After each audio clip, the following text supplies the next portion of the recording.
Berikutnya adalah pabean. Ya, pabean. Pabean itu ya terkait bea cukai. Ya, ini menjadi salah satu fungsi dari pemerintah dari suatu negara gitu ya, yang berperan sebagai pengaman lalu lintas barang dan juga dokumen yang digunakan di dalam aktivitas perdagangan internasional.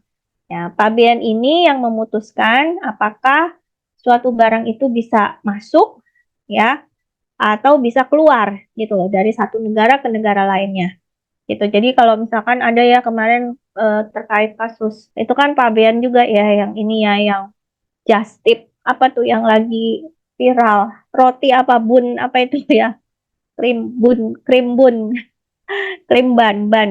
Nah itu pabean tuh gitu ya. Dia yang membolehkan masuk atau enggak gitu. Yang bisa memutuskan gitu ya. Oke, itu semua terkait dengan pelaku-pelaku dari perdagangan internasional. Ya, jadi ada kelompok eksportir, ada kelompok importir, ada kelompok promosi gitu ya. Dan terakhir adalah kelompok pendukung gitu ya. Sekarang kita beralih ke organisasi internasional ya. Ini saling terkait gitu ya, organisasi internasional. Nah, di dalam organisasi internasional ini kita bahas dulu pengertiannya ya, pengertian apa yang dimaksud dengan organisasi internasional. Organisasi internasional ini adalah salah satu bentuk dari gabungan beberapa negara. Jadi dikatakan organisasi itu adalah gabungan gitu ya. Jadi ada beberapa negara dia berkumpul gitu ya, bersepakat gitu, bekerja sama gitu dan mereka membentuk satu unit fungsi dengan tujuan yang sama gitu ya dan mempunyai uh, apa ya perjanjian gitu ya di mana isi dari perjanjian itu atau disebut dengan charter gitu ya, itu yang disepakati dan dipatuhi gitu oleh setiap negara yang bergabung di dalam organisasi tersebut gitu ya. Jadi organisasi karena ini organisasi internasional ya pesertanya siapa? Maksudnya anggotanya siapa ya? Anggotanya adalah negara-negara gitu ya. Nah, organisasi internasional ini juga menjadi wadah bagi setiap negara gitu ya untuk mereka bisa berinteraksi gitu dengan negara-negara lainnya. Nah, karena negara ini merupakan bagian dari masyarakat sosial gitu ya yang pada hakikatnya juga menjadi bagian sebagai bagian dari masyarakat sosial itu, maka negara itu dia tidak bisa hidup sendiri. Ya, negara kan ada ya karena ada masyarakatnya di dalamnya gitu ya. Nah, masyarakat sosial ini menyebabkan negara ini tidak bisa dia hidup sendiri dan ada diperlukan interaksi antar negara gitu ya. Ya tadi ya kembali penjelasan di awal kenapa bisnis internasional itu mau tidak mau terjadi atau yang namanya perdagangan internasional itu mau tidak mau itu ada ya karena tidak ada satu negara di dunia dimanapun gitu ya yang bisa memenuhi kebutuhan swasembadanya gitu.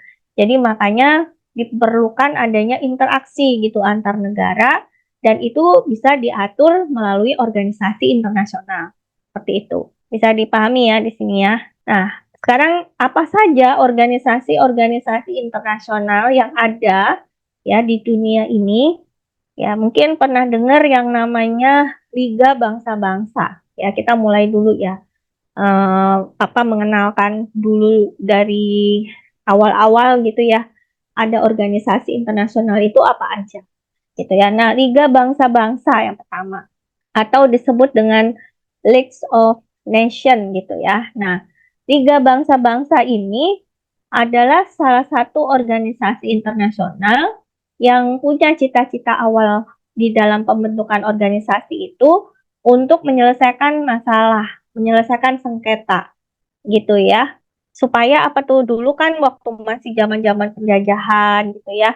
Itu kan masih banyak negara-negara yang berkonflik gitu. Jadi awalnya dibentuk LBB ini Liga Bangsa-Bangsa ini sebenarnya adalah untuk menyelesaikan sengketa gitu. Tetapi kenyataannya gitu ya, pada prakteknya negara-negara yang bergabung di anggota ya sebagai anggota LBB ini, Liga Bangsa-Bangsa ini malah duluan yang memulai perang gitu. Nah, ini sejarahnya gitu ya. Makanya dikatakan LBB ini gagal lah gitu ya sebagai organisasi yang bisa menyelesaikan sengketa. Oh, gimana menyelesaikan sengketa? Oh, orang anggotanya atau negara-negara yang ada di dalam organisasi itu malah saling konflik gitu ya, saling berperang gitu. Makanya di situ uh, LBB ini dianggap gagal gitu ya untuk menyelesaikan sengketa. Tetapi di sisi lain, Liga Bangsa-Bangsa ini dianggap berhasil gitu ya karena bisa membentuk yang namanya International Labour Organization atau ILO. Ya, jadi ini adalah salah satu organisasi labor itu tenaga kerja gitu ya yang mengatur masalah ketenaga kerjaan secara internasional dan organisasi penanganan pengungsi pada tahun 1921 itu juga diprakarsai oleh Liga Bangsa-Bangsa ini gitu ya. Nah, ini siapa yang nggak tahu? Perserikatan Bangsa-Bangsa PBB ya. Jadi LBB itu udah nggak ada sih sebenarnya. Akhirnya berubah karena tadi dianggap gagal gitu ya untuk menyelesaikan sengketa.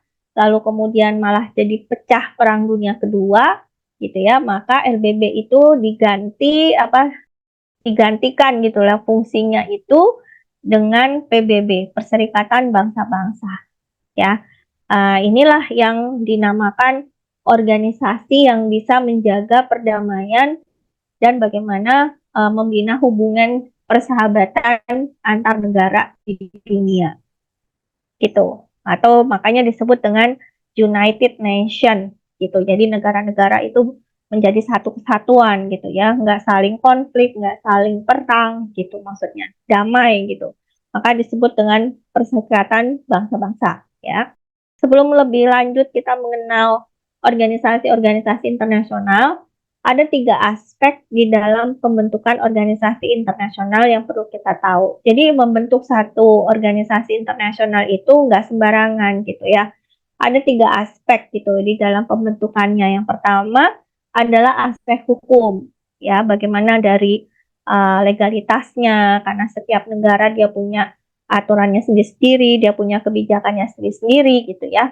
Dari sisi hukum gitu, aspek hukum ini juga menjadi salah satu yang dipertimbangkan gitu ya di dalam pembentukan organisasi internasional.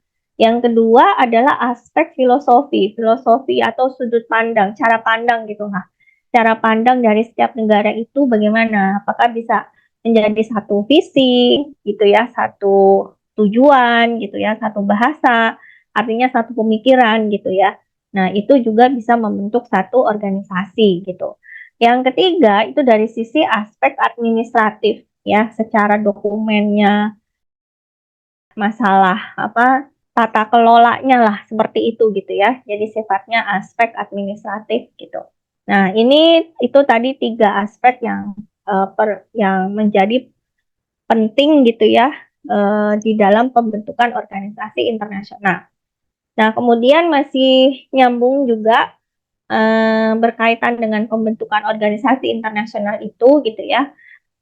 Bisa dari sisi hukum, subjek hukum internasional itu disesuaikan gitu ya dengan kewenangan yang dimilikinya gitu. Jadi dalam organisasi internasional itu ada subjek-subjek hukum yang disesuaikan dengan kewenangan ya dari setiap negara gitu. Terkait dengan subjek hukum internasional ini ada dibuat satu semacam kayak tingkatan gitu ya, di mana tingkat yang paling atas itu adalah negara yang punya wewenang internasional secara penuh karena statusnya sebagai subjek asli hukum internasional, yaitu sejak abad ke-16 itu ditetapkan seperti itu. Nah, baru setelah itu muncul organisasi-organisasi antar pemerintah atau organisasi internasional yang punya wewenang-wewenang khusus, gitu ya. Nah, organisasi internasional ini penempatannya di dalam satu negara, gitu ya, itu adalah diposisikan setelah negara. Jadi ini negara ya tertingginya, di bawahnya itu adalah organisasinya gitu. Jadi organisasi internasional ini dia punya hak dan kewajiban menurut hukum internasional dalam aspek-aspek tertentu gitu ya yang berlaku di setiap negara gitu. Ada istilahnya di sini personalitas yuridik gitu ya.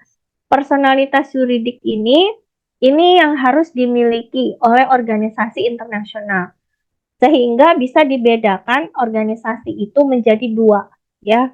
Organisasi yang memiliki personalitas yuridis dalam kaitannya hukum nasional dan personalitas yuridik dalam kaitannya hukum internasional. Jadi setiap negara itu dia punya personalitas yuridik yang mengatur secara hukum nasionalnya, jadi yang berlaku di dalam negerinya dan yang berkaitan dengan hukum internasional, gitu, yang berlaku bersama-sama gitu ya di antar negara gitu ya seperti itu. Personalitas yuridik dalam kaitannya dengan hukum nasional. Nah, pengertiannya di sini apabila ada suatu organisasi internasional itu dia akan mendirikan satu kantor sekretariat gitu ya atau markas besar gitu ya. Nah, itu disebut dengan headquarters agreement gitu. Jadi kalau apa suatu organisasi internasional itu dia dia punya kantor sekretariat atau markas besar ya di negaranya gitu ya, di negaranya. Kan tadi kan posisinya organisasi internasional itu ada di bawahnya negara gitu ya. Nah, kantor sekretariatnya itu disebut dengan headquarters agreement gitu. Nah, ini ada contohnya. Jadi, misalkan headquarters agreement yang dibuat oleh PBB dengan Amerika Serikat, misalkan ya. Nah, itu ada headquartersnya PBB untuk Amerika Serikat. Lalu untuk Belanda, itu di Belanda, Swiss, Austria, ASEAN dengan Indonesia, misalkan gitu. Itu ada kantor headquartersnya, ada kantornya ASEAN gitu ya, dengan Indonesia, misalkan. Nah, jadi di sini headquarters agreement itu mereka organisasi yang mengatur bagaimana keistimewaan atau kekebalan diplomatis yang dimiliki oleh pejabat-pejabat sipil dari pejabat-pejabat sipil internasional gitu ya, atau juga mereka yang mengatur masalah pembebasan pajak dan lain-lain gitu. Jadi kayak misalkan ada orang yang melakukan pelanggar hukum misalkan gitu kan, banyak ada yang mereka pergi ke negara mana di mana negara itu dia punya kekebalan diplomatik gitu, kekebalan hukum gitu, jadi nggak bisa di sana dihukum semena-mena gitu ya, seperti itu gitu contohnya. Oke, lalu ini adalah personalitas yuridik dalam kaitannya hukum internasional. Kalau tadi yang pertama adalah hukum nasional ya, jadi yang ada di dalam negerinya gitu. Nah, sekarang kalau yang organisasi internasional itu dia punya personalitas yuridik dalam di sini organisasi itu dia punya hak dan kewajiban berdasarkan hukum internasional. Antara lain organisasi ini bisa menuntut dan juga bisa dituntut gitu di depan pengadilan ya, bisa memiliki benda-benda yang bergerak ataupun kekebalan hukum gitu ya, dan juga punya privilege atau hak-hak istimewa ya. Nah, persoalannya terkait dengan personalitas yuridik ini gitu yang dimiliki organisasi internasional itu mulai muncul uh, pertama kali yaitu pada kasus reparation for injuries suffered in the service of the United Nations. Ya, ini ada kasus apa ya namanya yang berkaitan dengan masalah hukum internasional gitu ya, terjadi di Amerika gitu. Nah, setelah itu ya, setelah kasus itu personalitas yuridik ini menjadi tidak ini lagi gitu ya, menjadi tidak berlaku lagi gitu. Seperti itu. ya. Nah, oke. Nah, ini materinya udah selesai berarti sampai di sini. Jadi ini yang kita bahas di dalam modul untuk para pelaku bisnis perdagangan internasional dan organisasi internasional.